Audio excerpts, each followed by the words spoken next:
So Jews believe that Jesus was not the Messiah and was not a good prophet. And he obviously wasn't God. Muslims believe that Jesus was a very good prophet, and a typical devout Muslim has far more respect for Jesus than a typical American, because a devout Muslim believes that Jesus was born of a virgin, lived a sinless life, and because he was such a good prophet, God would never allow him to die on a cross, so he took him to heaven.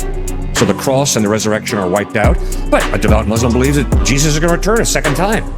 So they believe in Jesus as a good prophet. Repeatedly in the Quran, Muhammad says Jesus is not God. But in the New Testament, the eyewitnesses who saw and heard Christ insisted Jesus claimed to be God by both his words and his actions. Mark chapter 2, he forgives the sins of a man who's lowered on a mat from the ceiling. Never even seen the guy before. And all the religious people say, that's blasphemy. Only God can forgive sin. Yeah, by claiming to forgive the sin of that guy, Jesus is claiming to be God. And in John 8:58, Jesus says, before Abraham was born, I am. And the Jews did not call God G-O-D, they called him I am, Yahweh.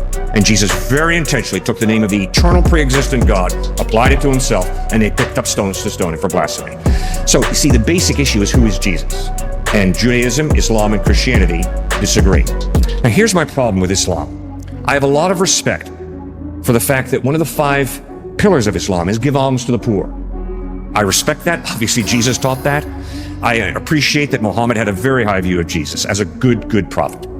But here's some of the problems with it. The miracle of Islam is not a person, it's a book, the Quran. In order to know that revelation, the clear revelation of God, the Quran, best, you have to learn Arabic. In other words, God is revealing himself in Arabic most clearly. The miracle of Christianity is not a book, it's not the Bible, it's Jesus Christ, the person who is God in human form. So, am I going to be attracted to a religion that says Arabic, that's what you got to go? Or no, Jesus loves the world and gives him his life for everybody. Second difference is, Muhammad came with a sword. And let's be honest, it was not pretty for North Africa and for Europe, what the Muslims did. And one of the largest churches in the 2nd and 3rd century was in Egypt, and that church got slaughtered. So, Muhammad came with a sword. Jesus came with a towel, and he served people.